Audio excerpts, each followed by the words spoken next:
તત્સવિદુરવરમ રૂપમ જ્યોતિ પરસ્ય ધીમહિ યન્નઃ સત્યેન દીપયે. શ્રી અરવિંદની 150મી જન્મજયંતિના આ વર્ષની અંદર આપણે શ્રી અરવિંદના સાહિત્યનું અનુશીલન કરવાનું આપણને પ્રાપ્ત થયું છે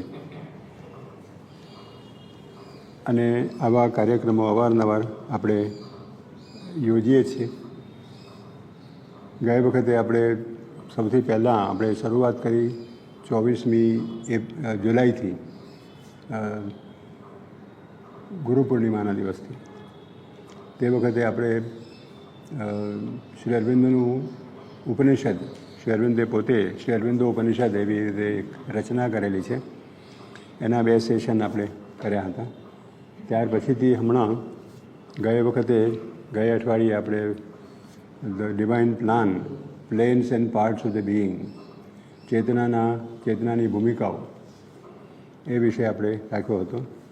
હવે દિવાળી આવે છે તે પહેલાં એક આજનો શનિવાર છે એટલે એક બીજું શ્રી અરવિંદનું એક જેને કહીએ સર્જન, એમની કાવ્યસૃષ્ટિ. એને કાવ્યસૃષ્ટિ એટલા માટે શબ્દ વાપર્યો છે કે એમના કાવ્યો તો છે પણ કવિતાની આખી એ ક્ષેત્ર જેને કહીએ, કવિતાનું ક્ષેત્ર, એની અંદર એમણે બહુ મૌલિક અને પાયાનું અને સર્જનાત્મક પ્રદાન કરેલું છે. એટલે એ 3-4 વસ્તુઓ, એમના 3-4 જે પ્રદાનો છે એ 3-4 પ્રદાનોની આપણે વાત કરવાના છીએ. પહેલી વાત તો શ્રી અરવિંદે ભાવિ કવિતા, ફ્યુચર પોએટ્રી નામનું એક પુસ્તક લખેલું છે. એ પુસ્તક ધારાવાહિક રૂપે આર્ય માસિકની અંદર 1914થી 20ના ગાળાની અંદર એમણે મંથલી ઇન્સ્ટોલમેન્ટથી એ એમણે લખેલું હતું.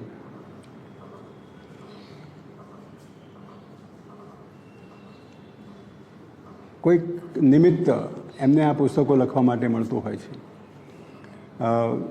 એક બ્રિટિશ કોઈ વિવેચક, કાવ્યનો વિવેચક, એણે કંઈક પુસ્તક લખ્યું અને એને બહુ જ સારી રીતે એણે અંગ્રેજી કવિતા વિશે લખ્યું હતું. તો એના ઉપર એ ઉપરથી શ્રી અરવિંદે આખી એ પિકઅપ કર્યું અને એના ઉપરથી એમણે આ પુસ્તક ધારાવાહિક રૂપે લખ્યું. પણ ઓફકોર્સ બ્રિટિશ લખે એ જુદી રીતે લખે, શ્રી અરવિંદ લખે એ જરા જુદી રીતે લખે.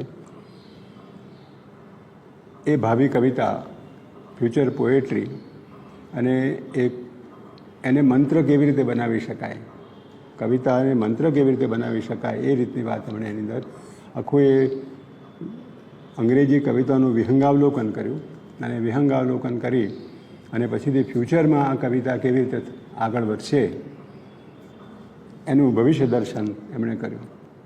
એટલે એ ભાવિ કવિતાનો મુદ્દો. બીજું એમણે જે આખી કવિતાનું જે એમનું કન્ટ્રીબ્યુશન છે તે આવડું મોટું પુસ્તક જેને કહીએ 600-700 પાનનું પુસ્તક છે, એની અંદર અનેક કવિતાઓ, અનેક પ્રકારની કવિતાઓ, એ કવિતાઓ તો અનેક પ્રકારની, જાણે કે ખંડકાવ્યો કહીએ, વર્ણનાત્મક કાવ્યો કહીએ, પછીથી મોટા કાવ્યો કહીએ, પછીથી નાના કાવ્યો કહીએ, ઉર્મી કાવ્યો કહીએ, લિરિક્સ, પછીથી સોનેટ્સ, આ બધા અનેક પ્રકારના કાવ્યો એમણે રચ્યા. તે એમનું એક મોટું પ્રદાન કવિતા ક્ષેત્રની અંદર.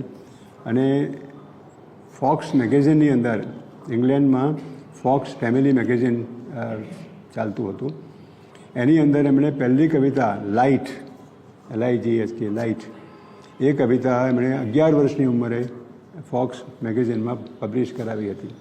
એટલે ત્યારથી એમનું કવિતાનું સર્જન ચાલુ હતું. શ્રી અરવિંદે હંમેશા પોતે કહેલું છે કે હું પ્રથમ દ્રષ્ટિ અથવા તો પ્રથમ રીતે હું કવિ અને પોલિટિશિયન છું, રાજદ્વારી માણસ છું. યોગી અથવા તો સાધક અને યોગી અને અવતાર તો પછીથી થયા, પણ પહેલેથી હું કવિતા અને પોલિટિશિયન એટલે કે રાજદ્વારી માણસ તરીકે મારું પ્રદાન છે. એટલે એ એમની કવિતા વિશે આપણે જોઈશું. ત્રીજી વસ્તુ જે એમણે વાત કરી છે તે કે કવિતા ઇન્સ્પિરેશન આપણને મળે છે, ઉપરથી ઇન્સ્પિરેશન આવે છે, પણ એ ઇન્સ્પિરેશન કયા પ્રકારનું છે, કવિતાની ગુણવત્તા કઈ રીતે જોઈ શકાય, એની આખી વિવેચનાત્મક દ્રષ્ટિ આપણને ખોલી આપી. હવે એ વસ્તુ એવી છે કે પ્રેરણા આવે છે, એ પ્રેરણામાં ઉપનિષદો હોય, વેદ હોય, ગીતા હોય અને પછીથી જુદા જુદા અંગ્રેજી કવિઓના કાવ્યો હોય, એ બધાને કઈ ભૂમિકા ઉપરથી એની પ્રેરણા આવે છે એ આખું વિવેચન કરવું, એને ઓવરહેડ પોએટ્રી અથવા તો ઓવરહેડ ક્રિટિસિઝમ અથવા તો ઓવરહેડ ઇસ્થેસિસ, પાર માનસનું એક રસનિષ્પત્તિ એમ કહીએ તો એ પ્રકારની વિવેચન શક્તિ એમણે ખેલવી. અને એ વિવેચનાની દ્રષ્ટિએ વિશ્વના જે કાવ્યો છે એ કાવ્યો કઈ કઈ કક્ષાએ છે, કયા કવિઓ કઈ કક્ષાના છે, એ આખી વસ્તુ એમણે મૂકી આપી. અને એટલું જ નહીં, પણ આશ્રમના કવિઓને, આશ્રમની અંદર કવિઓને સર્જન કરતાં પ્રેરણા આપી. અને એ કવિઓ કઈ ભૂમિકામાંથી પોતાની કવિતા પ્રાપ્ત કરે છે તે બધી આખી વાત એમણે શ્રી અરવિંદે આશ્રમની અંદર કરી. એટલે આશ્રમના કવિઓનું સર્જન કર્યું એમ કહીએ તો પણ ચાલે. એટલે આ એક ત્રીજી એમની ઉપલબ્ધિ કહીએ, એમની સિદ્ધિ કહીએ. તે ઉપરાંત એક જે સાવિત્રી નામનું મહાકાવ્ય છે તે ઇયામ્બિક પેન્ટામીટરમાં લખેલું છે. બ્લેન્ક વર્સ. બ્લેન્ક વર્સ એટલે શું કે છેલ્લું જે પેલું એ આવે, છેલ્લા જે શબ્દો હોય એ છેલ્લા શબ્દોને એમ કે એને ગુણ એ મૂકવામાં આવે કે એના પ્રમાણે આ બીજો શબ્દ આવે, એનો પ્રમાણે ત્રીજો શબ્દ આવે, એના ઉચ્ચારો બધા સરખા હોય, એ પ્રકારનું જે એક કવિતાની અંદર હોય તે આ બ્લેન્ક વર્સની અંદર એ નથી હોતું. એટલે ઇટ ઇઝ અ ફ્રી વર્સ. પણ ઇયામ્બિક પેન્ટામીટર એટલે અંગ્રેજીની અંદર સ્વરો, અંગ્રેજી એ આપણા ક્લાસિકલ લેંગ્વેજની પ્રમાણે લઘુગુરુની માત્રામાં ચાલતા નથી. એટલે એ શ્રેષ્ઠ અને અનશ્રેષ્ઠ, એટલે જે સિલેબલ આપણે અક્ષરો નથી ગણતા, બારાક્ષરીના અક્ષરો નહીં, બટ જે સિલેબલ્સ હોય, એટલે દાખલા તરીકે શ્રી અરવિંદનું પહેલું જ વાક્ય સાવિત્રીનું, it was the hour before the gods awake, તો એમાં ઈટ છે ઈટ એ સિલેબલ કહેવાય. અને ઈટ એ નાનું એટલે અનશ્રેષ્ઠ સિલેબલ છે. ઇટ વોઝ જ્યારે જોઈએ ત્યારે વોઝ એ શ્રેષ્ઠ સિલેબલ છે. એટલે અંગ્રેજી કવિતાની અંદર શ્રેષ્ઠ સિલેબલ અને નોન શ્રેષ્ઠ સિલેબલ આવા બે હોય, તો અનશ્રેષ્ઠ અને શ્રેષ્ઠ એ બેની સાથે હોય ત્યારે એને ઇયામ્બિક કહેવાય, ઇયામ્બ કહેવાય. અને એ એવા 5 ભેગા કરે ઇયામ્બિક પેન્ટામીટર, ત્યારે એ છંદ ઇયામ્બિક પેન્ટામીટરનું મળે છે. એટલે એની વેરિએશન્સ ઘણા હોય, કારણ કે એ કંઈ ચીલા ચાલુ રીતે એમ કે દરેક સંસ્કૃતનું જેમ છંદ હોય એ પ્રમાણે એ ચાલતું નથી. એટલે એના વેરિએશન્સ હોય, પણ મોટે ભાગે એ ઇયામ્બિક પેન્ટામીટરની અંદર ચાલે. એવી રીતે એમણે હેક્ઝામીટરની અંદર સર્જન કર્યું. અને એ હેક્ઝામીટર પણ ક્વોન્ટિટેટિવ હેક્ઝામીટર. એટલે શ્રી અરવિંદે અંગ્રેજી ભાષાની અંદર જેમ આપણી ક્લાસિકલ લેંગ્વેજીસની અંદર, સંસ્કૃતની અંદર લઘુગુરુ હોય છે, એ લઘુગુરુની માત્રા અંગ્રેજીમાં લાવી શકાય કે નહીં, અને લાવી શકાય તો એના માટે 6 હેક્ઝામીટર એટલે 6 પદો હોય, અને એ 6 પદોનું આખું સમૂહ થાય ત્યારે એક લાઈન થાય. અને એમાં ક્વોન્ટિટીને કેવી રીતે ગણવી, કારણ કે અંગ્રેજીમાં તો શ્રેષ્ઠ અને અનશ્રેષ્ઠ છે, એટલે એની અંદર ક્વોન્ટિટી કેવી રીતે લાવવી, એ ક્વોન્ટિટીની આખી ચર્ચા એમણે કરી. અને ચર્ચા કરી એટલું જ નહીં, પણ કાવ્યો લખ્યા. ક્વોન્ટિટેટિવ મીટરની અંદર કાવ્યો લખ્યા અને ક્વોન્ટિટેટિવ હેક્ઝામીટરની અંદર કાવ્યો લખ્યા. એટલે 6 પદો હોય અને એ 6 પદોની અંદર આખું કાવ્ય આગળ ચાલે. તો એવી રીતે એમણે 2 મહાકાવ્યો આપણને આપ્યા છે. આપણને એકની તો ખબર છે, સાવિત્રીની, પણ જે બીજું મહાકાવ્ય છે એની આપણને ખાસ બહુ ખબર ના હોય. એટલે જે સાવિત્રી મહાકાવ્ય છે તે એમણે ઇયામ્બિક પેન્ટામીટરમાં લખ્યું અને એલિયન નામનું મહાકાવ્ય લખ્યું. 5000 પંક્તિઓની અંદર એલિયન નામનું મહાકાવ્ય લખ્યું અને એ મહાકાવ્ય હેક્ઝામીટરમાં, ક્વોન્ટિટેટિવ હેક્ઝામીટરમાં લખ્યું.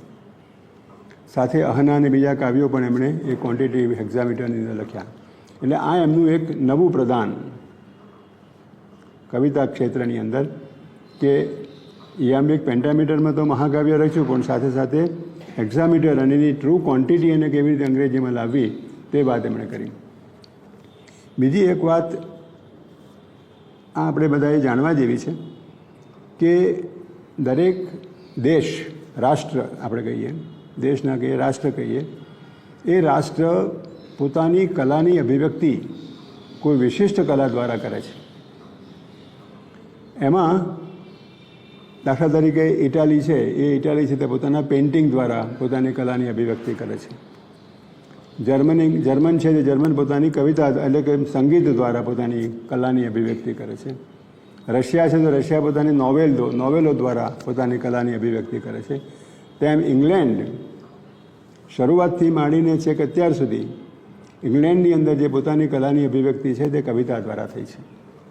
અને એ કવિતાનો આખો ઇતિહાસ શ્રી અરવિંદે આ ભાવિ કવિતાની અંદર મૂકી આપ્યો. હવે શ્રી અરવિંદ શરૂઆતથી જ વાત કરે છે, એમનો આદર્શ એક મંત્રનો આદર્શ છે. તો મંત્રનો આદર્શ, મંત્ર કોને કહેવાય અને કવિતા અને મંત્ર એ બે વચ્ચે શું ભેદ, મંત્રની અંદર શું શું આવશ્યકતા છે, મંત્રની અંદર શું શું જોઈએ, તો એની વાત શ્રી અરવિંદે શરૂઆતમાં ભાવિ કવિતાની અંદર શરૂઆતની અંદર આ વાત કરી. તો એની અંદર જે વસ્તુ જરૂરી છે, મુખ્યત્વે જરૂરી છે, એ લય, આપણે જેને છંદ તરીકે ઓળખીએ છીએ. એટલે ક્લાસિકલ સંસ્કૃતની અંદર અને ગુજરાતીની અંદર પણ આપણને ખબર છે, શાર્દુલ, વિક્રીડિત ને મંદાક્રાંતા ને ઉપેન્દ્ર વજ્રા ને ઇન્દ્ર વજ્રા ને આ બધા છંદો હોય છે. એની એક ક્વોન્ટિટી હોય છે અને એ ક્વોન્ટિટી પ્રમાણે એ છંદો ચાલે છે. પણ આપણા સંસ્કૃત અને જે આપણા ગુજરાતી કાવ્યો છે તે બધા ક્વોન્ટિટી ઉપર આધાર રાખે છે, કારણ કે દરેક અક્ષર જુદો છે અને બારાક્ષરી પ્રમાણે લઘુ ગુરુની માત્રા પ્રમાણે ચાલે છે.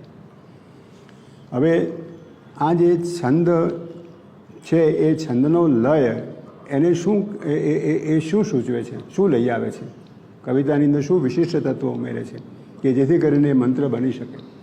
તો કવિતાની અંદર 3 વસ્તુ જોઈએ. એટલે કે જે મંત્રરૂપ કવિતા હોય અને મંત્રની ઉદાત્તતા આપવી હોય, મંત્રની હાઇટ આપવી હોય, તો એમાં 3 વસ્તુ જોઈએ. કાવ્યમાં જે કહેવાનું છે તે સબસ્ટન્સ, કહેવાની વસ્તુ એ હોવી જોઈએ. પણ એ કહેવાની રીત કયા પ્રકારની છે, એની ઉદાત્તતા, એની ઊંચાઈ, એ કઈ ભૂમિકા ઉપરથી એ આખી વસ્તુને કહે છે તે વસ્તુ. અને ત્રીજું લય, એટલે કે છંદ અથવા તો એનો છંદોલય આપણે કહીએ, છંદોલય શબ્દ. હવે છંદોલય કેમ જરૂરી પડે છે, જરૂરી બને છે? આપણે એક વિહંગાવલોકન કરીએ કોઈ પણ ભાષાની અંદર, ગુજરાતી સહિત કોઈ પણ ભાષાની અંદર આપણે વિહંગાવલોકન કરીએ તો સૌથી પહેલાં કાવ્યો રચાયા છે અને ત્યાર પછીથી પ્રોઝ, ગદ્ય રચાયું છે. પદ્ય પહેલાં રચાયું છે. કોઈ પણ ભાષાની અંદર તમે જોશો તો પદ્યનું સર્જન પહેલાં થયેલું છે અને પદ્ય પછીથી ગદ્ય આવેલું છે. આનું કારણ શું? એનું કારણ એ છે કે એ પદ્ય દ્વારા તમે વસ્તુને યાદ રાખી શકો છો. સંસ્કૃતના શ્લોકોથી યાદશક્તિ વધે છે એવું અત્યારે સાયન્ટિફિકલી પુરવાર થયું છે. તો એનો અર્થ શું કે એ લય છે ને, એ લય તમારા મનની અંદર, મનના જે બ્રેઇન છે, બ્રેઇનના સેલ્સની અંદર એ ધસી જાય છે અને તે તમને યાદ રાખવા માટે બહુ જ ઉપયોગી નીવડે છે.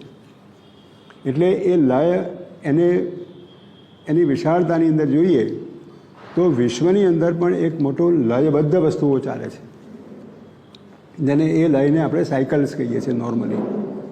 કે આ જે પૃથ્વી છે એ સૂર્યની આજુબાજુ ફરે છે, ગ્રહો પૃથ્વીની એટલે સૂર્યની આજુબાજુ ફરે છે, એ સૂર્ય અને સૂર્યમાળા ગ્રહો સહિત એ કોઈ બીજા સેન્ટરની આજુબાજુ ફરે છે. એટલે આખું એ એક લયબદ્ધ વિશ્વ રહેલું છે. There is always a cycle in the universe. અને એ છંદ દ્વારા એ છંદોલય દ્વારા એ લયને કંઈક અંશે કવિતાની અંદર પકડવાનો, કવિતાની અંદર રજૂ કરવાનો એક પ્રયત્ન કરવામાં આવે છે. એટલે વિશ્વના લયની સાથે આ છંદોલયની જે કવિતા છે તેને મૂકી આપવામાં આવે છે. હવે કવિતાની 3 વસ્તુ આપણે કહી જોઈએ, એને મંત્ર બનાવવી હવે કવિતાને તો 3 વસ્તુ જોઈએ. તો કે સબસ્ટન્સ તો જોઈએ શું કહે છે કવિતા દ્વારા, શું કહેવામાં આવે છે તે એક વસ્તુ, કઈ રીતે કહેવામાં આવે છે, એની ઉદાત્તતા, એની ઊંચાઈ, કઈ ઊંચાઈએથી એને જોવામાં આવે છે તે, અને ત્રીજું આ છંદોલય. આ 3 વસ્તુ જો એનું ત્રણેયનું જો સામંજસ્ય હોય, ત્રણેયની હાર્મોની હોય તો એ મંત્રરૂપ બની શકે. કેવળ સબસ્ટન્સથી નહીં, કે જે કહેવાની વસ્તુ છે તેના દ્વારા પણ નહીં, કેવળ ઉદાત્તતાથી પણ નહીં, એ તો પ્રોઝ પણ કરી શકે છે, પણ છંદોલય એ એની અંદર એક આનંદ અને રસ નિષ્પત્તિ મૂકી આપે છે. ઉદાત્તતા એને ઉપર ઉઠાવે છે અને એના દ્વારા તમને એ વસ્તુનું એક નવીન તત્વ તમારી અંદર રજૂ કરી આપે છે. એટલે શ્રી અરવિંદે શરૂઆતની અંદર, ભાવિ કવિતાના શરૂઆતના પ્રકરણોની અંદર મંત્ર શક્તિ કોને કહેવાય અને મંત્ર એ કેવી રીતે બની આવે એની વાત આપણને શ્રી અરવિંદે શરૂઆતમાં કરી છે. પછીથી એ વાત રવા દઈને પછીથી એમણે આખો એ જે ઇંગ્લિશ સાહિત્ય, અંગ્રેજી કવિતા, એ અંગ્રેજી કવિતાના ચોસરથી માંડી, ચોસર એનો આદિકવિ કહેવાય અંગ્રેજી કવિતાનો, અને વોલ્ટ વિટમેન એ તો અમેરિકન છે, પણ એ વોલ્ટ વિટમેન શ્રી અરવિંદના જમાનાની અંદર એક છેલ્લા પ્રકારનો કવિ હતો. એ ચોસરથી વોલ્ટ વિટમેનના બધાએ કવિઓનું આખું વિહંગાવલોકન કર્યું છે. હવે એને આપણે ક્લાસિફિકેશન, જો આપણે બધા કવિઓમાં તો આપણે જઈ શકીએ નહીં, આપણને બધું યાદ પણ ન હોય, પણ આપણે સમજવા માટે આપણે એવું કહી શકીએ કે જ્યારે માણસ સંસ્કારને પ્રાપ્ત કરવાનો પ્રયત્ન કરે છે, સંસ્કારિતાને પ્રાપ્ત કરવાનો પ્રયત્ન કરે છે, ત્યારે એ જે વસ્તુ પોતાની આજુબાજુ છે એનું વિહંગાવલોકન કરીને જરા જુદી રીતે આપણને કહે છે. સંસ્કૃત અથવા તો સંસ્કારી ભાષાની અંદર આપણને કહે છે, આપણે સંસ્કૃત ના કહીએ, સંસ્કારી ભાષાની અંદર આપણને કહે છે. એટલે એમાંથી કવિતા નિષ્પન્ન થાય છે. એટલે ઇંગ્લેન્ડના જે આદિ કવિઓ હતા, શરૂઆતના કવિઓ હતા, તે આ પ્રકારે પોતાની આજુબાજુ બનતી જે ઘટનાઓ છે એ ઘટનાઓની અંદરથી કંઈક નવીન તત્વ આપણી સમક્ષ રજૂ કરે છે. પણ એની અંદર ઘટનાઓ જ છે, એની અંદર કોઈ વધારે વિશેષ વસ્તુઓ નથી રહેતી. પણ પછીથી એ કવિતાની અંદર એક પ્રકારની પેશન, ભાવાવેશ, એક પ્રકારની ઉર્જા એ આવે છે અને એ પછીથી કવિતાને એક ઉન્નતિ મળે છે. કવિતાની એક પ્રાણમય શક્તિ એની અંદર પ્રાપ્ત થાય છે અને એ શક્તિ દ્વારા કવિતા પોતે ઉર્જાને પ્રાપ્ત કરે છે. તો જે પછીના જે કાવ્યો થયા એમાં જે મુખ્ય કવિ તરીકે કે શેક્સપિયર, એ Shakespeare he is not a thinker, એ થિંકર નથી. એની જે આખી કહેવાની રીત છે એ પ્રાણની ભૂમિકા ઉપરથી કહે છે, એ ભાવાવેશમાંથી કહે છે અને એની અંદરથી એ ઉર્જા મૂકી આપે છે.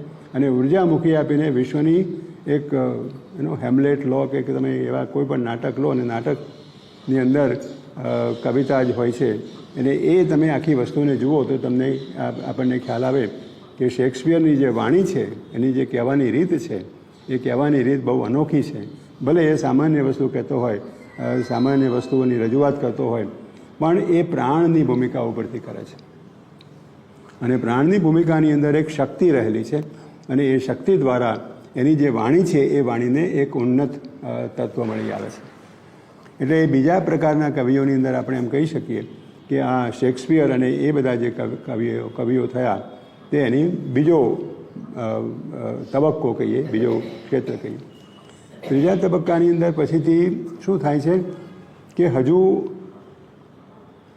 જેને બુદ્ધિમત્તા કહીએ, બુદ્ધિમત્તામાં માણસ સરી પડતો નથી, પણ એ કંઈક ઊંડાણમાં જાય છે. પ્રાણમય ભૂમિકા ઉપરથી એ કોઈક અંતરની અંદર ઉતરે છે અને અંતરની અંદર ઉતરીને એમાંથી કંઈક વસ્તુને અભિવ્યક્ત કરવાનો પ્રયત્ન કરે છે. એટલે કીટ્સ, શેલી, આ બધા જે કવિઓ, ડ્રાયડન, આ બધા જે કવિઓ થયા, એ કવિઓની અંદર કોઈક વિશિષ્ટ તત્વ હોય છે અને એમની કવિતા મોટે ભાગે અંતરમાંથી આવે છે. પ્રાણમય ભૂમિકા ઉપરથી નહીં, કેવળ બાહ્ય ભૂમિકા ઉપરથી નહીં, પણ કંઈક અંતરના ઊંડાણમાંથી આવતી હોય છે. અને એટલે શૈલી અને કીટ્સ અને આ બધાની જે કવિતા છે એ કવિતાની અંદર સાયકિક તત્વ વધારે છે. સાયકિક તત્વનો ઉત્તમોત્તમ નમૂનો શ્રી અરવિંદ આપણને આપે છે કે ફ્રાન્સિસ થોમ્સન એની કવિતા છે હાઉન્ડ ઓફ હેવન. એ Hound of Heaven Shri Aurobindo કહે છે કે આ એક ઉત્તમ સાયકિક કવિતાનો નમૂનો છે.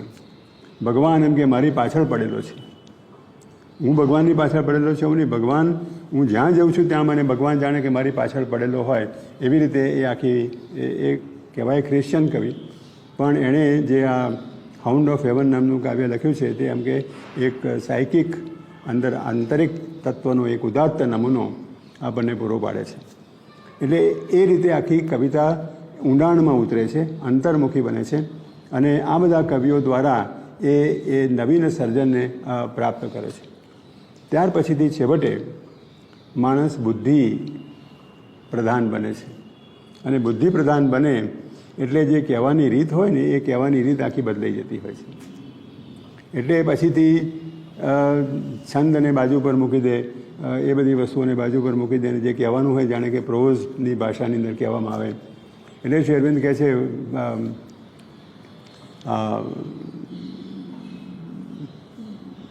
જે કઈ છેલ્લા કવિની વાત કરીને એ છેલ્લા કવિને ઉદાહરણ ટાંકીને કહે છે કે હવે આ કવિતા નીચે ઉતરી રહી છે, એનું જે સત્વ છે, એનો જે આનંદ છે, એની જે સૌંદર્ય છે, એ સૌંદર્ય શું ક્ષીણ થઈ ગયું છે કે શું થાય છે? તો શ્રી અરવિંદ પછીથી પ્રેડિક્શન કરે છે. શ્રી અરવિંદ પોતે કહે છે કે આ કવિતા એનું એક ચઢાવ ઉતાર હોય છે અને એ નીચે ઉતરી રહી છે, પણ એ નવીન અવતારને ધારણ કરવા માટે નીચે ઉતરી રહી છે.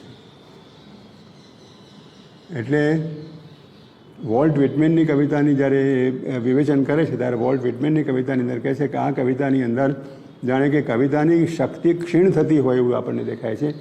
કવિતામાંથી જે આનંદ અને સૌંદર્યનો જે ભાગ છે તે આનંદ અને સૌંદર્યનો ભાગ જાણે કે એનો હરાસ થતો હોય એવું દેખાય છે, પણ એ એક નવીન અવતારને માટે આગળ વધે છે એમ કે. એટલે એ રીતે પણ એક નવીન કવિઓ, નવીન ઉષાના કવિઓ એમ એ રીતે એને મૂકી આપે છે.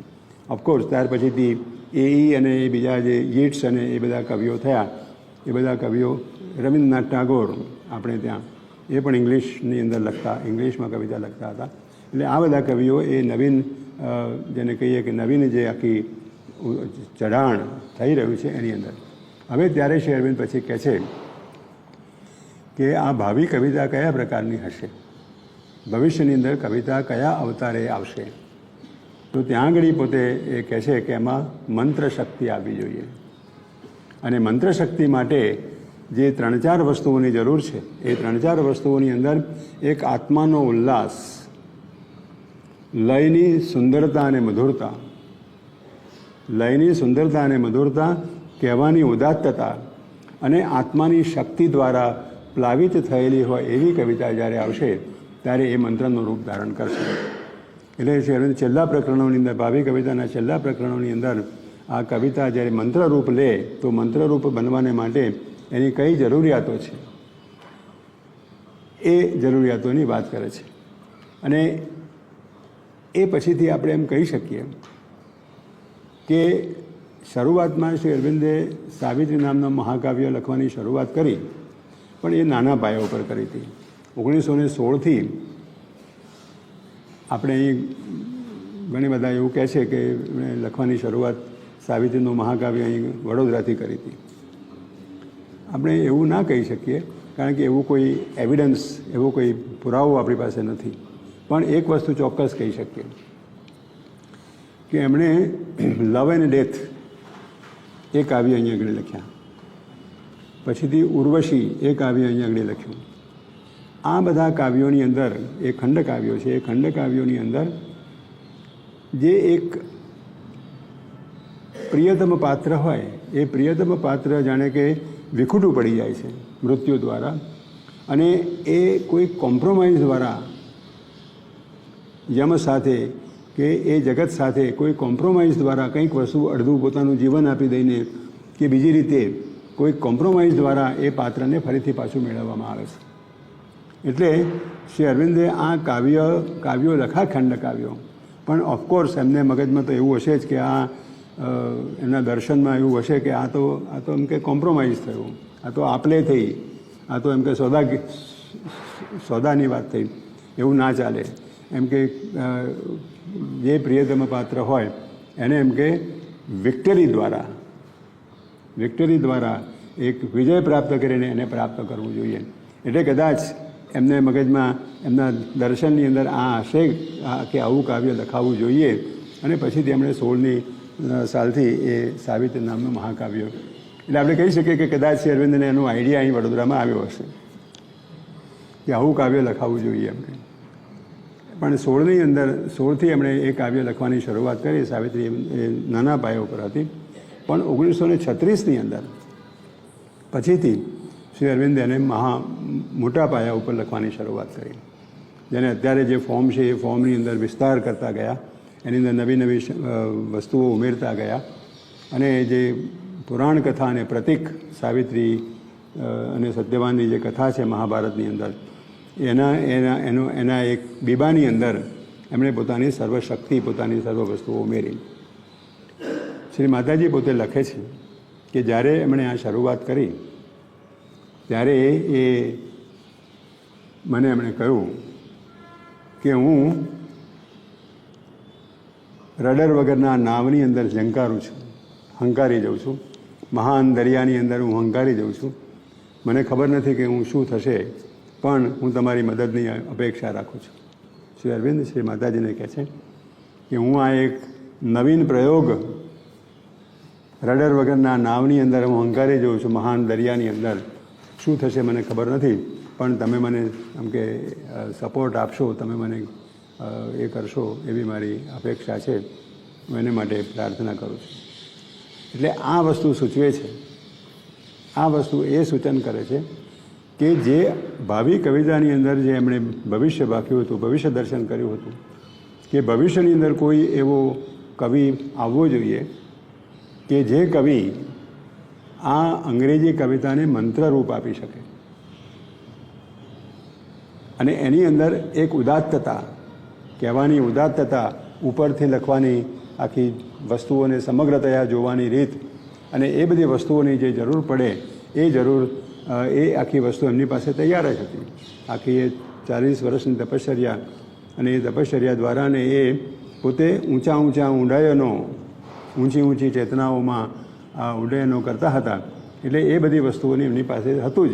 એટલે એમણે પોતે નિર્ધાર કરી લીધો હોવો જોઈએ કે આ ઉદાહરણ હું આપી શકું તો વધારે સારું, અને એ રીતે એમણે સાવિત્રી લખવાની શરૂઆત કરી. 36ની સાલથી શરૂઆત કરી મોટા પાયા ઉપર, અને 50 સુધી, છેવટના ભાગ સુધી એ લખતા રહ્યા.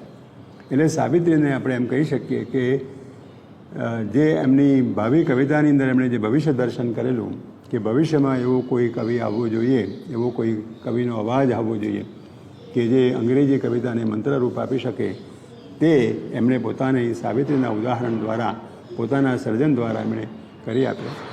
અને આપણે સાવિત્રીને ભવિષ્યનો વેદ કહીએ છીએ. એ જરા અપ્રસ્તુત વિષય છે, પણ ટૂંકમાં કહી દઈએ આપણે કે વેદ આપણી સંસ્કૃતિનું મૂળ આદિ સ્ત્રોત છે. આપણી સંસ્કૃતિ, આપણે જે અધ્યાત્મ છે એ અધ્યાત્મની સંસ્કૃતિનું આદિ સ્ત્રોત એ આપણો વેદ છે. અને વેદની અંદર જે વસ્તુઓ અભિવ્યક્ત થઈ છે એને ત્યાર પછીના યુગોની અંદર આપણે એને ચરિતાર્થ કરી રહ્યા છીએ. હવે આ જે શ્રી અરવિંદ પોતે કહે છે કે આ તો ઇન્ટ્યુઇટિવ એજ છે, એટલે અંતઃપ્રેરણાનો યુગ છે. એટલે વેદકાલીન જમાનાથી વેદના ઋષિઓ અંતઃપ્રેરણાથી પોતાનું સર્જન કરતા હતા, અને એ સર્જન દ્વારા એમણે જે કંઈ સર્જન કર્યું તેને નીચેની ભૂમિકાઓ ઉપર લઈ આવતા હતા, અને તે અત્યાર સુધી રામકૃષ્ણ પરમહંસ સુધી એ આખી વસ્તુ ચાલી. તો આને અંતઃપ્રેરણાનો યુગ કહેવામાં આવે છે. તો એ અંતઃપ્રેરણાના યુગની અંદર આપણો આધાર, આપણો આદિ સ્ત્રોત, ઉદ્ગમ સ્થાન કયું હતું? તો કે વેદ. હવે પછી જે શ્રી અરવિંદ નવી વાત કરે છે, શ્રી અરવિંદ આ પૃથ્વીને દિવ્ય બનાવવાની વાત કરે છે. અને પૃથ્વીને દિવ્ય બનાવવા માટે મનુષ્યનું અતિમાનવ બનવું જરૂરી છે, તો જ પૃથ્વીનો ઉદ્ધાર થઈ શકે. એટલે મનુષ્ય જેવો અતિમાનવ બને તો અહીંયા આગળ પૃથ્વી ઉપર દિવ્યતાને પ્રાપ્ત કરી શકાય ને તો પૃથ્વીનો ઉદ્ધાર થાય. એટલે પૃથ્વીના ઉદ્ધારને માટે મનુષ્ય દિવ્ય બને અને અહીં દિવ્યતાની સ્થાપના થાય, એ આખી એક નવીન આધ્યાત્મિક વસ્તુ શ્રી અરવિંદે આપણને આપી છે. તો એને માટે આગળની સાધના, પૂર્ણયોગની સાધના અને પૂર્ણયોગના તત્વો, એ બધી વસ્તુઓને શ્રી અરવિંદે સાવિત્રીની અંદર પોતે અભિવ્યક્ત કરેલી છે. એટલે ભવિષ્ય દર્શનની પણ ભવિષ્ય સર્જન, એ ભવિષ્ય સર્જનની અંદર માનવ પોતે અતિમાનવ બને અને આ પૃથ્વીનો ઉદ્ધાર થાય, એ જે આખી એક દર્શન છે, એ દર્શનનો આદિ સ્ત્રોત આપણને સાવિત્રી સિવાય બીજો કોઈ મળે નહીં. એટલે શ્રી માતાજી કહે છે કે અતિમાનસ પૂર્ણ યોગને માટે, અતિમાનવ બનવાને માટે અતિમાનસ યોગની અંદર જે જે કંઈ જરૂરિયાત છે, જે કંઈ માર્ગદર્શનની જરૂરિયાત છે, તે બધી જ વસ્તુઓ સાવિત્રીની અંદર છે. અને એ અર્થની અંદર આપણે સાવિત્રીને ભવિષ્યનો વેદ કહીએ છીએ.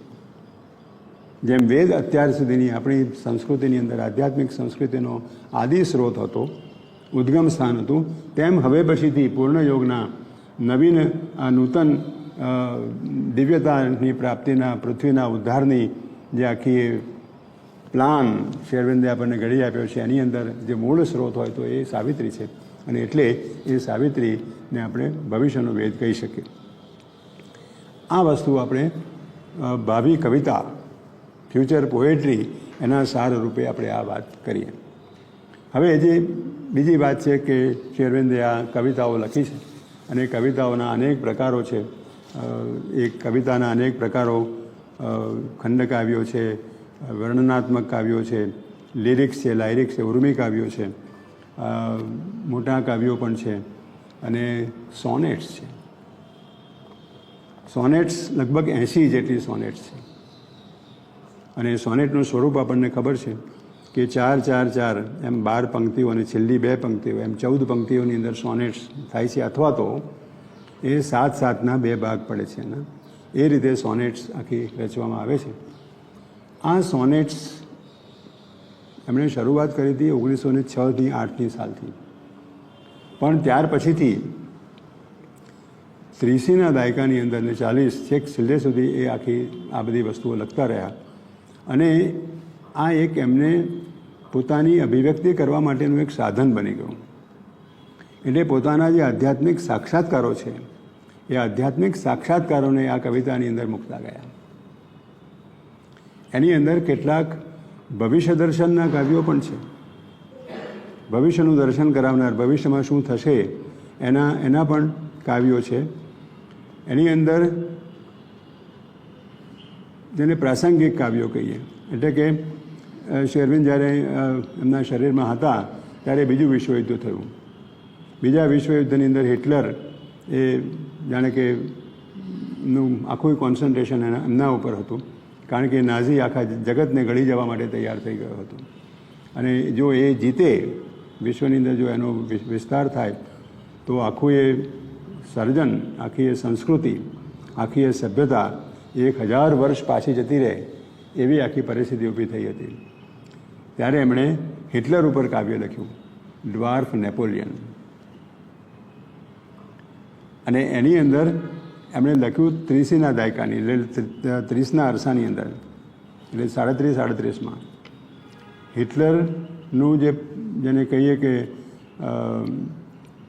ફૂલ ફોર્મમાં ક્યારે આવ્યો, લગભગ એ 45માં પોતાની જાતે સુસાઇડ કરીને મરી ગયો. એટલે 40થી 42ની સાલ સુધીમાં તો એણે લગભગ દુનિયાના મોટા ભાગ ઉપર એણે પોતાનો, યુરોપમાં તો ખાસ એણે પોતાનો દંડો જમાવેલો હતો. અને આપણને ખબર છે કે 42ના 15મી ઓગસ્ટ એને ડિક્લેર કરી હતી કે આ 15મી ઓગસ્ટે હું બકિંગહામ પેલેસમાંથી મારા વિજયની ઘોષણા કરીશ, એટલે ઇંગ્લેન્ડને જીતી દઈશ. કહેવાનો ભાવાર્થ એને એવો હતો, બકિંગહામ પેલેસ એટલે ઇંગ્લેન્ડનું પેલેસ, એટલે ત્યાંથી હું મારા વિજયની ઘોષણા કરીશ. પછીથી શ્રી માતાજીએ ઓકલ્ટ રીતે એને જરા ભેરવ્યો, એને જરા આડે માર્ગે દોર્યો, અને આડે માર્ગે દોડીને એને રશિયા ઉપર ચડાઈ કરવાનું કહ્યું. કારણ કે જો બ્રિટન હારી ગયું, સેકન્ડ વર્લ્ડ વોરની અંદર જે મોટામાં મોટી વસ્તુ હતી તે એ હતી કે એકલું બ્રિટન જ અડીખમ રીતે હિટલરની સામે ઊભું થયું હતું. એટલે ઇંગ્લેન્ડને કોઈ પણ રીતે બચાવવાની જરૂર હતી. જો ઇંગ્લેન્ડ હારી ગયું, ઇંગ્લેન્ડ જો એના તાબામાં આવી ગયું, તો પછી કેવળ અમેરિકા બાકી રહે. અને અમેરિકામાં તો પર્લ હાર્બર થયું, એને કારણે જાપાનીઝ લોકોએ પર્લ હાર્બર ઉપર એટેક કર્યો, અને એટલે અમેરિકાને જોડાવવું પડ્યું. અને અમેરિકા અને જાપાન એ બે વચ્ચે જે ભયંકર યુદ્ધ થયું, અને એમાં આપણને ખબર છે એટમ બોમ્બ નાખવામાં આવ્યા અને જાપાનને બિલકુલ ધ્વસ્ત કરી નાખવામાં આવ્યો. આ બધા સેકન્ડ વર્લ્ડ વોરની અંદર આ બધા શ્રી અરવિંદના, જેને કહીએ ને સાવિત્રીને એમણે લખ્યું છે, he took up the reins of cosmic force. એમણે વિશ્વશક્તિની લગામ પોતાના હાથમાં લીધી હતી, અને તે આ એમના પોતાના ઉદ્ગારો છે. એમણે પોતે લખેલું છે કે આ બીજું વિશ્વયુદ્ધ હું મારા રૂમમાંથી એમ કે આખું કેવી રીતે આગળ વધે તે જોઈ રહ્યો છું. બધાને ઉદાહરણ આપે છે કે જાપાન અહીંયા આગળ સુભાષચંદ્ર બોઝ અને એમનું આર્મી અહીં કલકત્તા સુધી આવી ગયું હતું, અને આસામના જંગલોને પસાર થઈને આવી ગયું હતું. કલકત્તાની અંદર બ્રિટિશરની વોર કેબિનેટ ભરાઈ હતી, અને કેબિનેટમાં એ લોકોએ નક્કી કર્યું કે હવે આપણે આમાંથી પાર નહીં આવી શકીએ. આ જે જાપાનનું લશ્કર લઈને આવે છે એને આપણે ખાળી શકીશું નહીં. શ્રી અરવિંદે જોયું કે આ જાપાનીઝ લોકો જો ભારતની અંદર આવી ગયા તો બીજા 200-400 વર્ષ સુધી આપણે સ્વતંત્રતા નહીં મેળવી શકીએ, અને ભારતની જે એક આધ્યાત્મિક શક્તિ છે એનો હ્રાસ થઈ જશે. એટલે એમણે પોતાની શક્તિ મૂકી જાપાનની સામે, સુભાષચંદ્ર બોઝની સામે શક્તિ મૂકી, અને આસામના જંગલોની અંદર ભયંકર વરસાદ થયો, કમોસમી વરસાદ. એટલે આખું લશ્કર ત્યાં આગળ ખોટવાઈ ગયું, આગળ ચાલી જ ના શક્યું. એટલે જાપાન લોકોને પાછા જવું પડ્યું, અને એનું પરિણામ શું આવ્યું કે અમેરિકાએ એટમ બોમ્બ નાખ્યા અને એને શરણે આવવું પડ્યું. આ આધ્યાત્મિક શક્તિ શ્રી અરવિંદ જે વાપરી રહ્યા હતા એની કયા પરિણામ, આ શ્રી અરવિંદના શબ્દો છે. આ આપણું કોઈનું અનુમાન નથી, કોઈની એની એ નથી. તો એ ડ્વાર્ફ નેપોલિયન ઉપર શ્રી અરવિંદે કાવ્ય લખ્યું, અને આ તો 42 કે 45ની સાલમાં બન્યું, પણ એમણે જે કાવ્ય લખ્યું છે તે 37-38ની સાલમાં લખ્યું છે. એટલે એ ભવિષ્ય દર્શન કરે છે, અને એમાં લખે છે ચોખ્ખું કે એક કાં તો કોઈ ગ્રેટર ડેવિલ એ હિટલરને અથડાશે, અથવા તો ભગવાનનો થંડરબોલ્ટ, ભગવાનનું વજ્ર એના ઉપર ઘા કરશે અને એને પરાસ્ત કરશે. એટલે આ જે ભવિષ્ય દર્શન કહીએ તે એમણે લખ્યું છે. એમણે આ જ પ્રકારનું કાવ્ય ચિલ્ડ્રન ઓફ વોટાન એ એક સ્કેન્ડિનેવિયન કન્ટ્રીઝની અંદર, ઉપરની કન્ટ્રીઝની અંદર એક ઓડિન નામનું એક પંથ છે. એ પંથની અંદર એ લોકો, એ ઓડિનને એવી રીતે કહેવામાં આવે છે કે એ લોકો ભગવાન તરફ વળવા જતા હતા, પણ એમને બીજો કોઈ રસ્તો ના રહ્યો, એટલે એ લોકો આસુરી તત્વો તરફ વળી ગયા. અને આ હિટલર અને એના નાઝિઝમ એ જાણે કે ચિલ્ડ્રન ઓફ વોટાન, એટલે એ લોકોના બાળકો છે, અને એ લોકોનું આખું એ સામ્રાજ્ય અહીંયા આગળ જર્મનીની અંદર વ્યાપી ગયેલું છે. એ પ્રકારની વાત એમણે લખી છે. પછી આયર્ન ડિક્ટેટર્સ એ એક સોનેટ એમણે લખ્યું છે, અને આયર્ન ડિક્ટેટર્સની અંદર એ એમ કે જાણે ભગવાનને કહે છે કે હું તો એમ કે તારા દર્શનની અહીંયા આગળ રાહ જોઈ રહ્યો હતો, પણ અહીંયા આગળ જે હું જોઈ રહ્યો છું એ 4 ડિક્ટેટર્સ અહીંયા આગળ છે, હિટલર, મુસોલિની, પછીથી સ્ટાલિન, અને એક ચોથાનું નામ હશે. એ 4 જણા આયર્ન ડિક્ટેટર્સ, એમ કે આ 4 ડિક્ટેટર્સ અહીંયા આગળ પૃથ્વી ઉપર પોતાનું સામ્રાજ્ય જમાવી રહ્યા છે. અને હું ઈચ્છું કે તારું થંડરબોલ્ટ એને એમ કે કામ કરે. આ તે પ્રકારના સાંપ્રત કાવ્યો, એટલે તે વખતે જે પરિસ્થિતિ હતી એ પરિસ્થિતિ ઉપરના કાવ્યો છે એમના, એ પ્રકારના કાવ્યો છે. પછીથી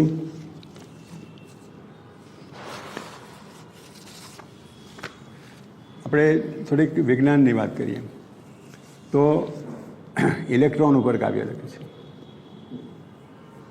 અને ઇલેક્ટ્રોન ઉપર કાવ્ય લખ્યું છે એની અંદર એક લાઈન તમને કહું કે in that tiny temple Shiva rites. આ ઇલેક્ટ્રોન નામના સોનેટની અંદર આ એક લીટી છે. In that tiny temple Shiva rites one devised innumerably to B.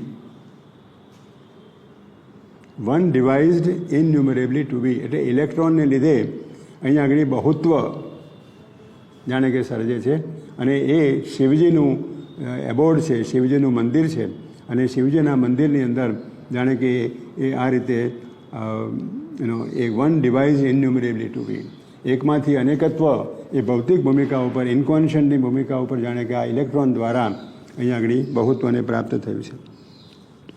ડિસ્કવરીઝ of science, એ આમાં બે ત્રણ ડિસ્કવરીઝ ઓફ સાયન્સનું 3 કાવ્યો છે, પણ એ 3 કાવ્યો આ વર્ઝનની અંદર મળતા જ નથી.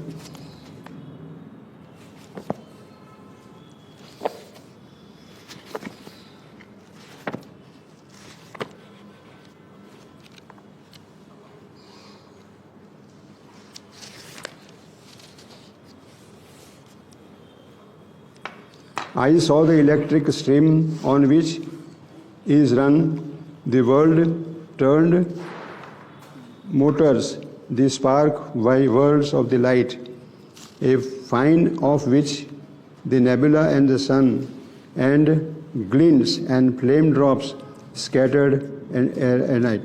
શ્રી અરવિંદ અહીં આગળ જે મુખ્ય વિચાર જે રજૂ કરે છે, આપણે તો વિચાર જ કહી શકીએ, બાકી તો કવિતાને માણવા માટે તો આપણે ગાવી પડે.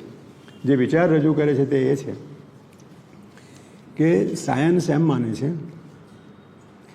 કે આપણી અંદર કોઈ ગ્લેન્ડ છે, અને એ ગ્લેન્ડ દ્વારા આપણી અંદર આ સર્જનનું કાર્ય થઈ રહ્યું છે. અત્યારે પણ 2 પક્ષો છે. 2 પક્ષોની અંદર એક પક્ષ એમ માને છે કે આપણા જે વિચારો છે, બ્રેઇન વર્ક, જે આપણું મસ્તિષ્ક જે રીતે કામ કરે છે, એ મસ્તિષ્કની અંદર ઇન્યુમરેબલ અગણિત ન્યુરોન્સ છે, અને એ ન્યુરોનની અંદર એકબીજાની સાથે જે સાંકળ છે એ સાંકળ દ્વારા ચેતના ઉત્પન્ન થાય છે. એ સાંકળ અને એની અંદર જે કાર્ય થાય છે, ન્યુરોન્સની અંદર જે ઇલેક્ટ્રિક ફ્લો થાય છે, એના દ્વારા ચેતનાનું સર્જન થાય છે. આ એક પક્ષ છે. બીજો પક્ષ એવું માને છે કે ચેતના મુખ્ય છે, પણ ચેતના એ તો અદ્રષ્ટ વસ્તુ છે, વિચાર એ અદ્રષ્ટ વસ્તુ છે. વિચારની સાથે આપણે સંપર્કમાં કેવી રીતે આવીએ છીએ? How do we know that we have the thought? એ ત્યારે થાય છે કે જે એ વિચાર આપણા મસ્તિષ્કની અંદર પ્રવેશ કરે છે અને ન્યુરોનને એક્સાઇટ કરે છે. ત્યારે આપણે જાણીએ છીએ કે મને આ વિચાર આવ્યો. મસ્તિષ્ક દ્વારા જ થાય છે, પણ જોવાની રીત 2 પ્રકારની છે. એક મુખ્ય વસ્તુ માનીએ છીએ અને બીજાને, એટલે શ્રી અરવિંદ એના ઉપર કટાક્ષ કરે છે. એમ કહે છે કે હેમ્લેટ કોઈ ઇરોટિક ગ્લેન્ડે લખ્યું એમ કે, અને જો એ ઇરોટિક ગ્લેન્ડ આવું જો લખી શકતો હોય તો બધા લખી શકે. એનામાં એવું શું વિશિષ્ટ તત્વ હતું કે જેણે આ કર્યું? એટલે શ્રી અરવિંદ પહેલા પક્ષની અંદર છે કે જે કહે છે કે ભાઈ વિચાર એ આપણી અંદર પ્રવેશે છે, અને there is an interface between the thought and the brain. એટલે thought enters into the brain and excites the neurons, and that is how the thought manifests itself in our brain. આ જે પક્ષ છે તે પક્ષ આપણે સાચો છે, આમ આપણે માનીએ ચોક્કસ રીતે. એટલે એ ડિસ્કવરી ઓફ સાયન્સની અંદર શ્રી અરવિંદ આ કટાક્ષ કરે છે કે હા, તો એમ કે તમે ઊંધી જ વાત કરો છો, કે શેક્સપિયર એમ કે આ આવું સરસ લખ્યું, પેલો નેપોલિયન ત્યાં જઈને એની ડિઝોર્ડર્ડ સ્ટમક ડ્રીવન શબ્દ વાપરે છે નેપોલિયન માટે, ડિઝોર્ડર્ડ સ્ટમક ડ્રીવન. એટલે નેપોલિયનની જે પેટ હતું ને એની બેલી દેટ વોઝ ડિઝોર્ડર્ડ. એટલે એ બધી વાતો શ્રી અરવિંદ લખે છે. પછીના જે બીજા પ્રકારના કાવ્યો છે એની અંદર શ્રી અરવિંદે જે પોતાની તપશ્ચર્યા જે કરેલી છે એ તપશ્ચર્યાની વાત થોડી આવે છે. Gods labour and પિલગ્રીમ of the night, આ બે કવિતાઓ ગોડ્સ લેબરની અંદર શ્રી અરવિંદ પોતે જે તપશ્ચર્યા કરી છે ને તપશ્ચર્યામાંથી જે સહન કરેલું છે એની વાત શ્રી અરવિંદ કરે છે. તો ગોડ્સ લેબરની અંદર શ્રી અરવિંદ કહે છે કે my gaping wounds are 1001 and the Titans king assail, but I cannot rest till my task is done and wrought the eternal will. આ યુદ્ધની અંદર, આ આસુરી શક્તિઓના સાથેના યુદ્ધની અંદર મને અનેક ઘા થયેલા છે અને મારા દૂજતા ઘા એટલે જેમાંથી લોહી ને બધું નીકળતું હોય એવા ઘા 1001 અગણિત ઘા છે અને હું બધા જ આ આસુરી શક્તિઓથી ઘેરાઈ ગયેલો છું. My gaping wounds are 1001 and the Titan kings assail, but I cannot rest. હું શાંતિથી બેસી નહીં રહી શકું. but I cannot rest till my task is done and wrought the eternal will. ભગવાને જે કાર્ય મને સોંપેલું છે પૃથ્વી ઉપર દિવ્યતા લઈ આવવાનું, એ દિવ્યતાનું કાર્ય જ્યાં સુધી મને હું સિદ્ધ ન કરું અને આ આસુરી શક્તિઓ પર વિજય ન પ્રાપ્ત કરું ત્યાં સુધી મારે મારું કાર્ય ચાલુ રાખવાનું છે. એમાં આગળ પછી લખે છે બોથ આ આસુરી શક્તિઓ અને માણસો પણ, કારણ કે માણસો શ્રી અરવિંદને શું સમજી શકે, એટલે માણસો પણ જાણે કે જે ભક્તો હોય એ જુદી વસ્તુ છે, પણ જે લોકો સ્પેક્ટેટર્સ જેને કહીએ બહારથી જોયા કરતા હોય શ્રી અરવિંદની વાતો, તો કોઈ શ્રી અરવિંદ અહીંયા આગળ દિવ્યતા લઈ આવવા માટે આવ્યા છે. અરે એ તો બેબલિંગ ઓફ ધ ચાઇલ્ડ જેવું છે. નાના બાળકનો લવારો હોય એ લવારાની માફક એમ કે શ્રી અરવિંદ એમ કહે છે કે અહીં દિવ્યતા આવશે ને આમ થશે ને તેમ થશે. અમે તો અમારા જીવનની અંદર અમે જ આ રીતે જીવવાના જ છીએ, અમને અમારામાં કોઈ ફેરફાર લાવી શકવાનું નથી. આવું આ આસુરી શક્તિઓ અને માણસો બંને આવું કહેતા હોય છે. એટલે એ ગોડ્સ લેબરની અંદર વાત કરી છે ને. પિલગ્રીમ ઓફ ધ નાઇટ એ તો છે, પણ સાવિત્રીની અંદર પણ ઠેક ઠેકાણે એમણે આ આખી વાત કરેલી છે કે એ છેક નીચે ઉતર્યા છે, અચિતની અંદર નીચે ઉતર્યા છે ને ત્યાં આગળ એ પોતે જે ભગવાન એમનો જે સાથીદાર છે એમની અંદર રહેલી દિવ્યતા છે એ દિવ્યતા જાણે ટગુમુગું થઈ રહી છે. એમનો આખો એ આત્મતત્વ જાણે કે ટગુમુગું થઈ રહ્યો છે, આ અંધકારની અંદરથી ઘેરાઈ ગયેલો છે. પણ છેવટે છે સોનેટ છે પિલગ્રીમ ઓફ ધ નાઇટ, અને છેલ્લે બે લાઇનની અંદર લખે છે માય પાથવે, મેં જે રસ્તો ચાતર્યો છે એ રસ્તો પરમાત્માને ઉતરવા માટેનો, પરમાત્માના અવતરણ માટેનો મોટો રસ્તો બની રહેશે. પછી કૃષ્ણા નામનું કાવ્ય છે, કૃષ્ણ અને શિવા. સુંદર કાવ્ય છે. એમાંથી આપણને ખ્યાલ આવે છે કે શ્રી અરવિંદનું કાર્ય, જીવન કાર્ય એ કેવળ મનુષ્યનો ઉદ્ધાર કરી અહીંયા આગળ દિવ્યતા સ્થાપન કરવાનો, પૃથ્વીનો ઉદ્ધાર કરવાનો હતો. At last I find a meaning of soul's birth into this universe terrible and sweet. I who have found the hungry heart of earth aspiring beyond heaven to Krishna's feet. છેવટે અહીં મનુષ્યનો જન્મ થયો છે એ શાને માટે થયો છે એનું રહસ્ય હવે મને પ્રાપ્ત થયું છે. At last I find a meaning of soul's birth into this universe terrible and sweet. I who have found the hungry heart of earth aspiring beyond heaven to Krishna's feet. જે પૃથ્વીનું પરમાત્મા તરફની જે અભિપ્સા છે એ અભિપ્સાને મેં જોઈ છે અને એ અભિપ્સામાંથી આ મનુષ્યનો જન્મ થયેલો છે એમ શ્રી અરવિંદ આપણને કહે છે. શિવાનું કાવ્ય જરા જુદા પ્રકારનું છે.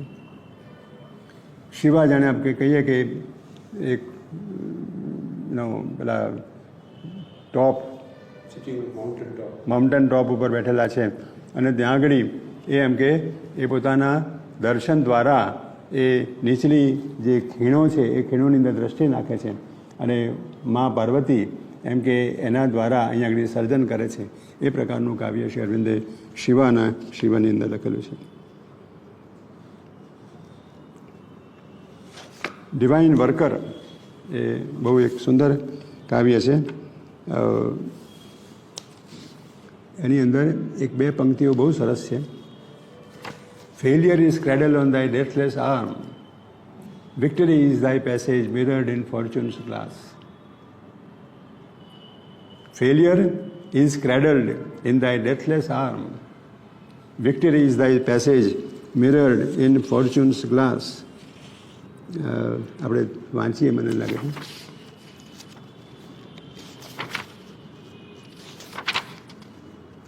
Surrender. O thou of whom I am the instrument, O secret spirit and nature,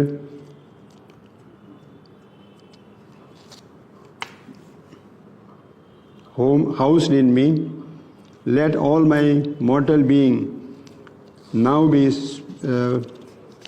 blent in thy still glory of divinity. I have given my mind to be dug, thy channel mind I have offered. ના એ પેલું divine worker હતું 612.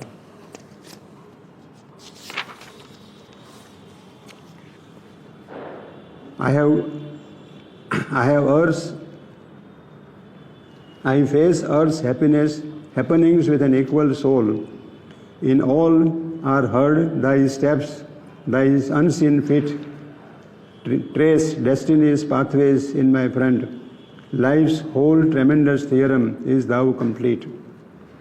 No danger can perturb my spirit's calm. My acts are thine, I do thy work and pass.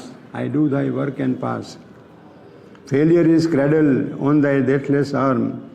Victory is thy passage mirrored in fortune's glass. In this rude combat with the fate of man, મનુષ્યના ભાવિની સાથેના આ ભયંકર યુદ્ધની અંદર, in this rude combat with the fate of men, thy smile within my heart makes all my strength. Thy smile within my heart makes all my strength. Thy force in me labors at its grandiose plan. Shri Arvind પણ જાણે કે પોતે ભગવાનના એક દૂત હોય, ભગવાનનું કાર્ય કરવા માટે આવેલા હોય, એવી રીતે ડિવાઇન વર્કરની રીતે વાત કરે છે. Thy force in me labors at its grandiose plan, indifferent to the time snake's crawling length. Time snakes, કાળરૂપી સર્પ જાણે કે પોતાના એ ખોલી રહ્યો છે. Indifferent to the time snake's crawling length. No power can slay my soul, it lives in thee. Thy presence is my immortality. Thy presence is my immortality. પછી એક બીજું કાવ્ય છે થોટ ધ પેરાક્લિટ. એના ઉપર શ્રી અરવિંદે પોતે પણ વિવેચન કરેલું છે. એ એમ કહે છે કે વિચાર એ ઉડે છે, ઉપર ઉઠે છે અને મનુષ્યના મસ્તિષ્કમાંથી આપણે ઉપર જઈએ, આરોહણ કરીએ તો મનુષ્યના મસ્તિષ્કમાંથી જાણે કે ઉપર ઉઠી અને જુદા જુદા ક્ષેત્રોમાં ભૂમિકાઓમાં થઈ અને જાણે અનંતની અંદર એ વિલીન થઈ જાય છે. એ થોટનું જે આખું એ ક્ષેત્ર છે, વિચારનું જે ક્ષેત્ર છે, વિચારના ક્ષેત્રની અંદર એ જાણે કે એક ઉડતું પક્ષી હોય, ધ પેરાક્લિટ, ઉડતું પક્ષી હોય એ પક્ષીની રીતે વાત કરે છે કે વિચાર આપણી ભૂમિકામાંથી ઉપર ઉડતો એક અનંતની ભૂમિકાની અંદર જઈ અને પોતે અનંતની અંદર વિલીન થઈ જાય છે. આપણને ખબર છે કે શ્રી અરવિંદ જે વાત કરી રહ્યા છે એ વિચાર એ હાયર માઇન્ડ સુધી જ રહે છે. ઇલ્યુમિન માઇન્ડની અંદર વિચાર સેકન્ડરી બની જાય છે અને ત્યાંથી પછીથી દર્શન શરૂ થાય છે, પછી ઇન્સ્પિરેશન શરૂ થાય છે અને પછીથી ઓવર માઇન્ડ શરૂ થાય છે. હવે આ જે ત્રણ બીજા કાવ્યો છે ત્યાં આગળ આપણે આને વાત પૂરી કરી દઈશું. Hill top temple, the stone goddess અને અદ્વૈત. આ હિલ ટોપ ટેમ્પલ એ 622માં પાન ઉપર છે. એ પૂનાની અંદર છે. પૂનાની અંદર જ્યારે શ્રી અરવિંદ ગયેલા ત્યારે ત્યાં આગળ એક ટેકરી ઉપર એક મંદિર છે અને એ મંદિરમાં એ ગયા હશે. કઈ સાલમાં ગયા હશે? 1900 કે 1904 કે 5ની સાલમાં ગયા હશે. ધી સ્ટોન ગોડેસ કરનાળીની અંદર એ ગયા હશે તો પણ 4, 5 કે 6ની સાલમાં ગયા હશે. અને અદ્વૈત ગાયકવાડની સાથે એ કાશ્મીર ગયેલા અને કાશ્મીરની અંદર ત્યાં શંકરાચાર્યનું ટેમ્પલ છે, પીક ઓફ સોલોમન તરીકે એમણે શબ્દ વાપર્યો છે. એ ત્યાં આગળ એમને ત્યાં આગળ ગયા હતા. એટલે આ 3 કઈ સાલમાં ગયેલા? લગભગ 1910 પહેલાંની વાત. એમણે કવિતા લખી છે 38ની સાલમાં. અને એ કવિતાઓ જુઓ તો તમને કેટલું એમ કે તાદ્રશ્ય ચિત્ર આપણને મળે.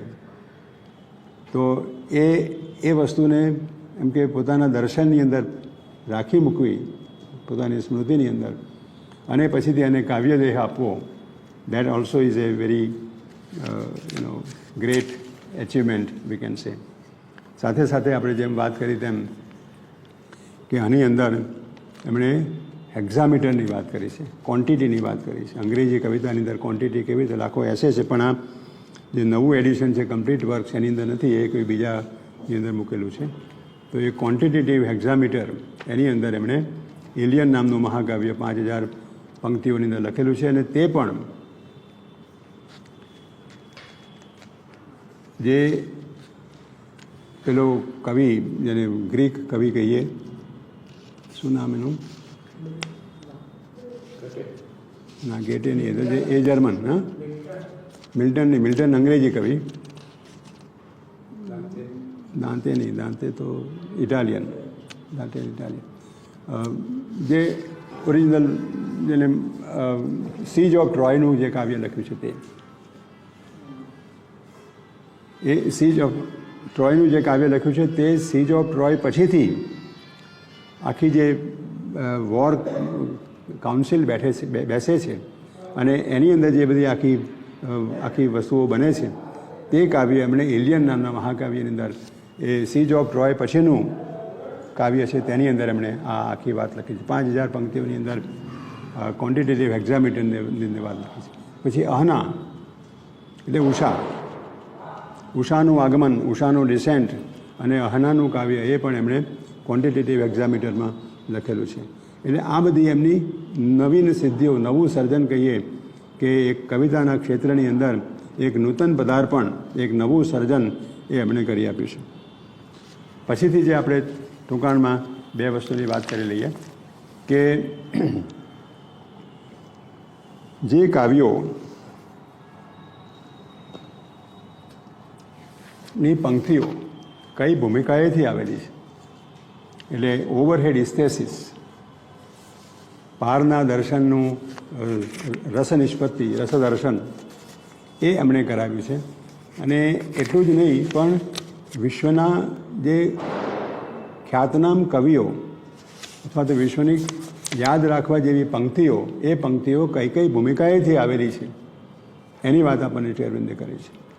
દાખલા તરીકે આપણે સંસ્કૃત કાવ્ય લઈએ તો મહાભારતની અંદર નળાખ્યાન આવે છે અને નળાખ્યાનની અંદર નળ અને દમયંતી પોતે એનો શિકાર બને છે કળયુગનો અને એકબીજા પ્રત્યે શંકાની નજરે જુએ છે અને જંગલની અંદર જાય છે અને જંગલની અંદર પેલું કાવ્ય છે ને અર્ધે વસ્ત્રે વનમાં ભમ્યા, એ આખું એક ગુજરાતીમાં કાવ્ય છે. તો ત્યાં આગળ જ્યારે નળ એને છોડીને જતો રહે છે ત્યારે દમયંતી પોતે ચારે બાજુ ભેંકાર અંધકાર છે અને ત્યારે કહે છે કે વનમ પ્રતિભયમ શૂન્યમ જિલ્લિકા ગણનાદિતમ, તમરાઓના સાદથી આ ભયજનક આખું આ વાતાવરણ છે, રાત્રિનો સમય છે. ત્યારે શ્રી અરવિંદ કહે છે કે આ જે વાક્ય છે વનમ પ્રતિભયમ શૂન્યમ જિલ્લિકા ગણનાદિતમ, આ કોઈ પ્રેરણાની કોઈ ઉચ્ચતમ ભૂમિકા ઉપરથી આવેલું ઉદ્ગાર છે. એવી રીતે શ્રીમદ ભગવદ્ ગીતાની અંદર અનિત્યમ અસુખમ લોકમ ઇમમ પ્રાપ્ય ભજસ્વમામ, એ પણ કોઈ ચેતનાની કોઈ ઉચ્ચતમ ભૂમિકાએથી આવેલું છે. એવી રીતે શ્રી અરવિંદ પછી ઉદાહરણો આપે છે કે વિશ્વના કવિઓમાંથી કયું હાયર માઇન્ડની ભૂમિકા ઉપરથી આવેલું છે, કયું ઇલ્યુમિન્ડ માઇન્ડની ભૂમિકા ઉપરથી આવેલું છે, કઈ પ્રેરણા પેલા એમ કે વૈદિક જે સાહિત્ય છે તે આખું ઇન્ટ્યુશનમાંથી આવેલું છે. પછીથી આવ્યું ઓવર માઇન્ડ. તો ઓવર માઇન્ડના ઉદાહરણો ક્યાંથી મળે? તો આ અંગ્રેજી કવિતામાંથી ઉદાહરણ આપે છે, voyaging through strange seas of thought alone, those thoughts that wander through eternity. આ જાણે કે કોઈ અધિમનસની ભૂમિકા ઉપરથી આવેલું છે. પણ આપણે માટે સાવિત્રી મહાકાવ્યની અંદર જે બીજો કેન્ટો છે, પહેલાં બુકની અંદર બીજો કેન્ટો ધ ઇશ્યુ, મુદ્દાનો પ્રશ્ન, એની અંદર સાવિત્રીની અંદર પ્રેમનો દેવ પોતાનું સૌથી સુંદર પાત્રને પ્રાપ્ત કરે છે એવું આખું વર્ણન છે. પ્રેમનો દેવ સાવિત્રીની અંદર પોતાનું કોઈ ઉદાત્ત એવું ઊંચામાં ઊંચું પ્રેમ પાત્ર એટલે કે પાત્રને મોલ્ડ એને મળે છે. એની આખી એ વર્ણન છે અને 53 લાઇનની અંદર છે.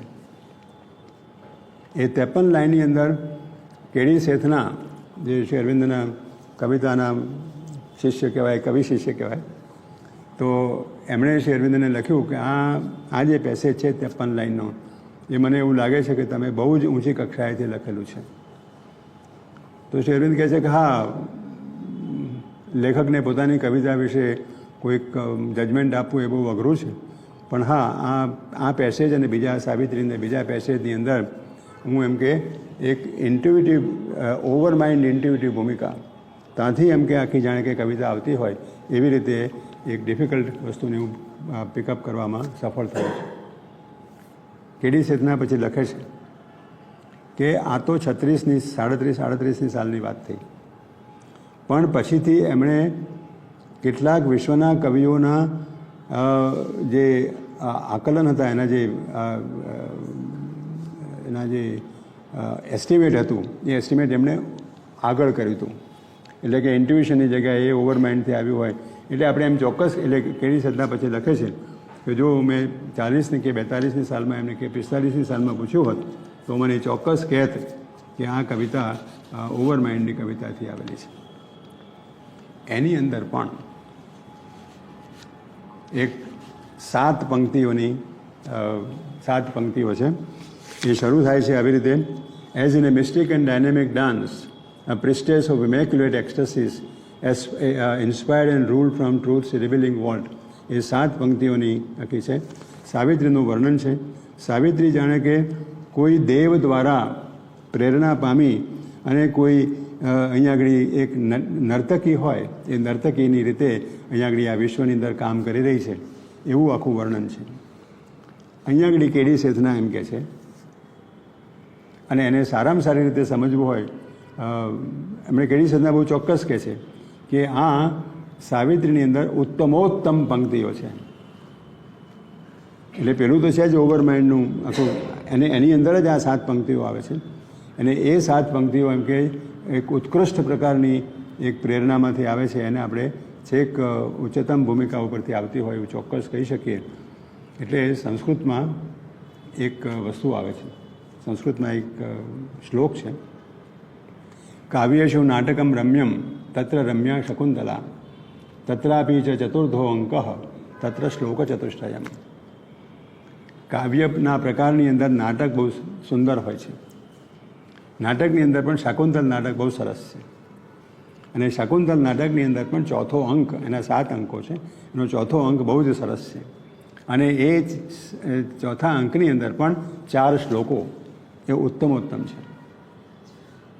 એટલે આખા એ સંસ્કૃત સાહિત્ય જેને કહીએ, એ સાહિત્યનો જે એક ઉચ્ચતમ ભાવ અને ઉચ્ચતમ રસનિષ્પત્તિ એ જાણે કે આ 4 શ્લોકોની અંદર કરવામાં આવેલી છે. ગુજરાતીની અંદર કોઈકે ટ્રાન્સલેશન કરેલું છે અને આપણને બધાને ખબર છે.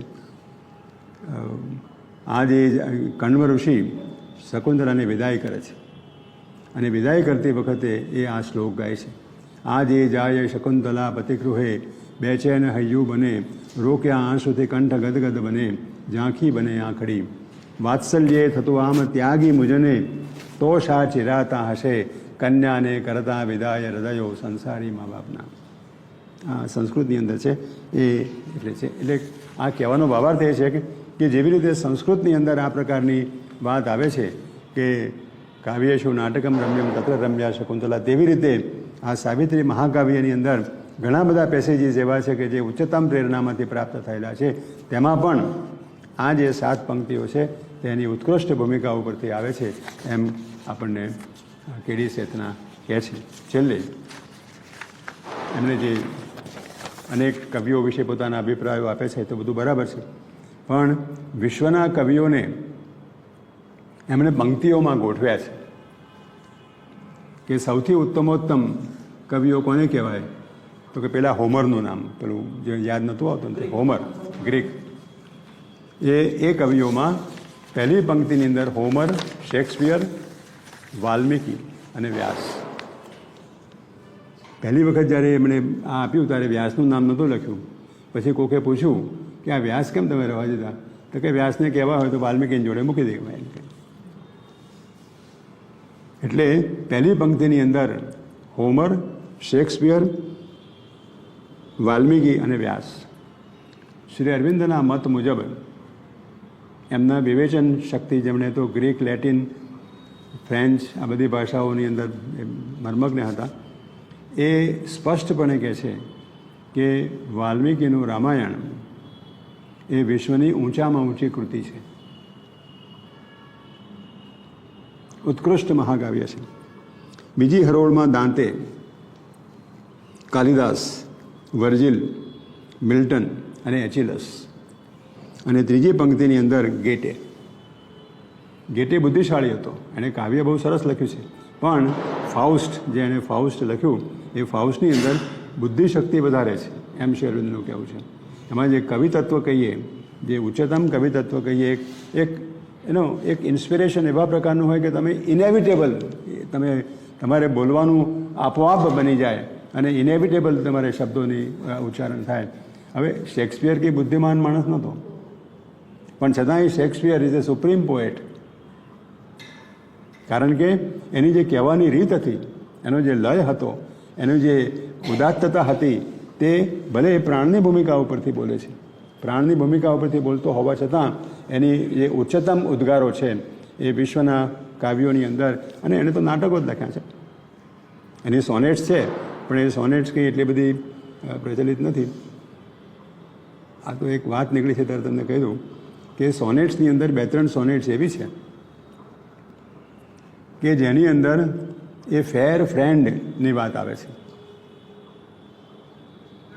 વિશ્વના વિવેચકો આ કોને માટે લખ્યું છે એ શોધી શક્યા નથી, બધા ગેસ કરે છે. કેડી શેથનાએ એના ઉપર સંશોધન કરેલું છે, અને આ સોનેટ્સની અંદર આ જે ફેર ફ્રેન્ડ છે તે કોણ છે એની આખી સંશોધન કરીને એમણે લખેલું છે. એટલે શેક્સપિયર એન્ડ શ્રી અરવિંદો કે એવું કંઈક છે, એમનું આખું પુસ્તક છે. એટલે કેડી શેથના એક એવું જેનિયસ, એવા પ્રતિભાશાળી પુરુષ હતા આશ્રમની અંદર કે જ્યાં શ્રી અરવિંદે એક લાઈન લખેલી હોય ને ત્યાં એ એક પુસ્તક લખી શકે. અહીંયા આગળ આપણે આને વિરામ આપીએ. થોડુંક પાછળથી ઉતાવળ થઈ ગઈ, પણ ઇટ ઇઝ ઇનેવિટેબલ. આપણે કંઈક બધું સાગર ને ના કરી શકીએ. 2 મિનિટ ધ્યાન કરીને પૂરું કરીએ.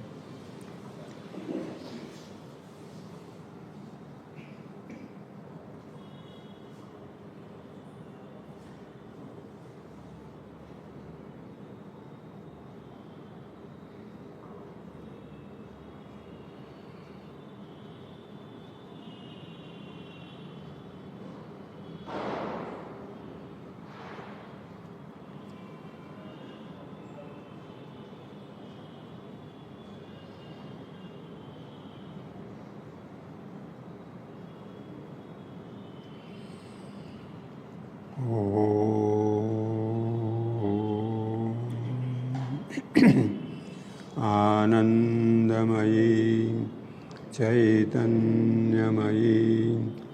સત્યમયી પરમેશ્વરી